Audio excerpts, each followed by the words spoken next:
Hello, this is Jack Patrick O'Hara. I've been asked to do a video covering blackberries and basic care and considerations to be made with them. So let's get into it. But yeah, so anyways, let's just look at this little patch, a little bramble patch that I've made. This has been established here for I think 3 and going on. This is its 4th year in the ground. Anyways, this here is a boysenberry. This here is a marionberry. This here is an Olympic berry, more rare variety that's being reintroduced by, I believe, Rain Tree Nursery. Interesting fruit. I think it'll bear very good. It'll bear very well this year, and I believe the fruit will be pretty good for various applications like jams or wine. I think this will make a fine wine. Not quite enough this year, but I can at least do a blend with it. This here is a snowbank blackberry, more of a novelty than anything else. It's got erect canes. These other ones are trailing or semi-erect. But yeah, this here is another Marion. But yeah, throwing in over there. And then this here is a Kiowa blackberry, another erect variety. And even though it's only mid-March, it's not even April yet, this thing's already grown 4 feet this year. Very vigorous. Anyways, let's go through each of these and, I don't know, tell you a little bit about them. So, first considerations to make with blackberries are local climate conditions and what exactly you want to use the fruit for. In general, for most general purposes, I'd recommend these here marionberries. The canes are long and they are trailing. Which means they vine out and need extra support. However, the advantage of these marionberries is they bear very heavy crops, and the fruit are very delicious for fresh eating and are quite useful for other applications like jams or, again, wines. Let's see, the other advantage as well is the fruit is very pickable. So, meanwhile, if I'm picking like this here boysenberry, very easy to damage the fruit while picking, but with this marionberry, it's far less of a problem. Another consideration to make is whether you want trailing or erect canes. So again, I've already explained what trailing is. It's in the name, but yes, they trail or they vine out and require support, while an erect cane grows straight up, a little more stiff and sturdy. And they say they don't need support. However, if you're growing very vigorous vines, so if you're in a very favorable climate for them, they'll still need to be supported. So in this case, I've used this here trellis and just tie a string to them, and that's just so they don't collapse under their own weight. It's especially a problem for this here Kiowa.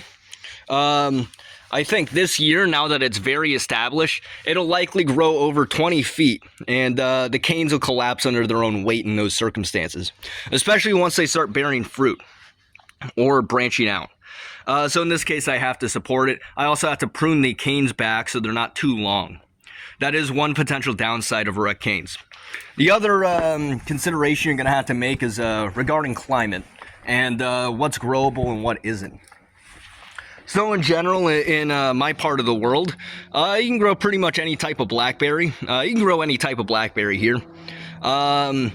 With minimal issue. So I don't really have to think about it too much, and I can just grow what tastes best to me.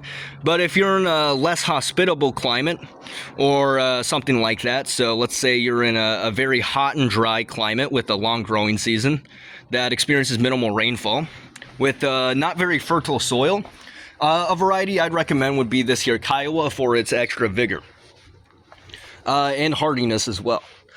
So if you're struggling to grow different types of blackberries, try planting a Kiowa. You'll still have to take care of it, of course, but you might experience success with the Kiowa blackberry that you would not experience with other types of blackberries. Anyways, I'll explain a little bit about the Kiowa. So this is a very heavy bearing blackberry variety.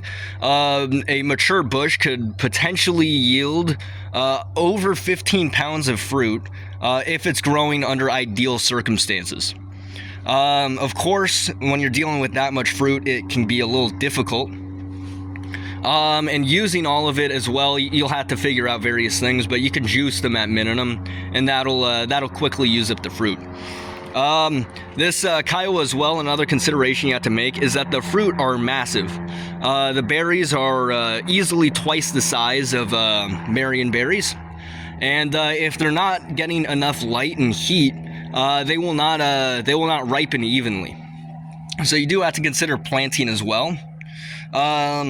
I also don't prefer the fruit for fresh eating. I have found that no other blackberry tastes as good as these Marion berries do here. However, they are, still quite usable. And yeah, if you really want blackberries but have been struggling to grow them, I'd recommend a Kiowa. You do have to be ready to stake these or otherwise support the canes. Even though they're erect, people who say you don't have to support erect blackberries likely are only growing the thornless primocane bearing ones and not the floricane bearing ones. Allow me to explain the difference between floricane and primocane bearing anyways. So the primocane bearing blackberries, they bear fruit on the first year's growth. So this here, which is just sprouted up from the ground, this big honking cane, this cane here would bear fruit later this year if this were a primocane bearing variety. However, this is a floricane bearing variety, so instead it's on this cane, which grew last year and overwintered. This is the one which is bearing fruit here, or at the very least bearing flowers, which will then become fruit. Most thornless varieties are dual bearing, which means they give 2 crops each year. So the primocane ones tend to bear in late fall, while the floricane ones tend to bear in the primocanes tend to bear in fall, while the floricane ones tend to bear in early summer, maybe late spring if it's really early, and throughout summer. So primocane tends to bear throughout fall, and floricane tends to bear throughout summer. I am not growing any thornless varieties as I frankly don't see the advantages to them. I'm not worried about nicking myself. I'll just wear gloves when picking if I am worried about it. And the advantage of these thorny ones is they do help deter pests. So I have not had to deal with very much pest pressure or vermin pressure, and have managed to get pretty much all of my harvests of blackberries undeterred. Beyond that, I get plenty of fruit from these, almost more than I can use. However, since I've been making wine with them, it's actually, I'd say, just about the right amount. These Marion berries are said to grow up to 20 feet long. I think in ideal circumstances, they can grow even longer than that, assuming you're properly fertilizing and watering them.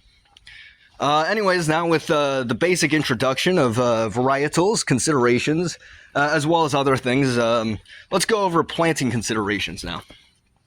So first thing is, I'll explain why I planted them in this specific spot, close to this fence and underneath this mimosa tree, which has not yet begun to bud.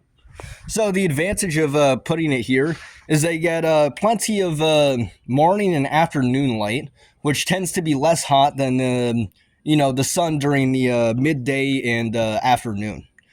This greatly reduces their water needs. However, they still get more than enough light to bear ample crops of fruit. Another advantage as well is that they have lower water requirements as a result of this planting. Now then, these plants might seem a little close together.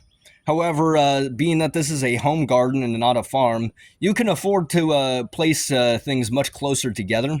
Much of those planting recommendations are more for ease of management than they are for the health of the plant. In nature, plants do tend to grow much closer together than they would on a farm. All right, so let's go over basic establishment. So once you plant these in the ground and figure out the spot you want to plant your thicket or your berry patch, what you want to consider is essentially that these are deep-rooting berries. They root much more aggressively than something like a blueberry or especially a strawberry. This means in the first couple years, you want to establish their roots as much as you can and get them to the point where they are not reliant upon you for water. Doing this in a marginal climate or in a very, very hot and dry climate can be a little more difficult, and you will likely have to keep a closer eye on them. But it's relatively simple.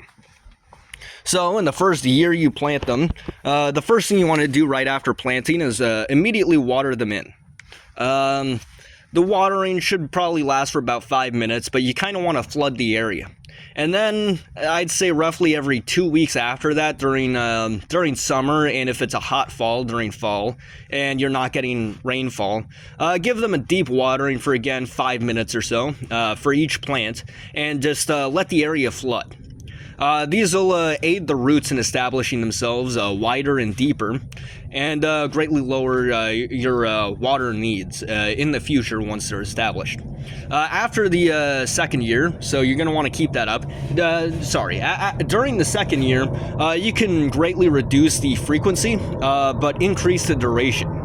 So I would say probably roughly every 3 to 4 weeks, you're going to want to again give them probably 7 minutes of water, again enough to flood the area, but you want to flood the area more than you did during the first year.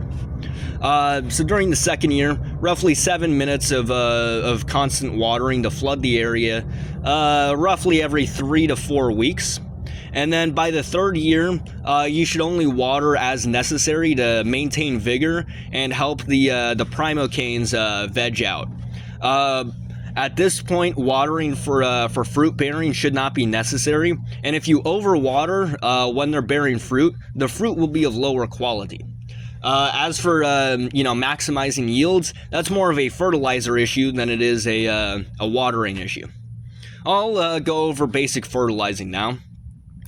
In short, you generally want to use a balanced fertilizer, something like a 4-4-4. My personal preference is to just use blood meal, bone meal, and langbonite, and just alter the amounts for each of my plants depending on the time of year and other requirements.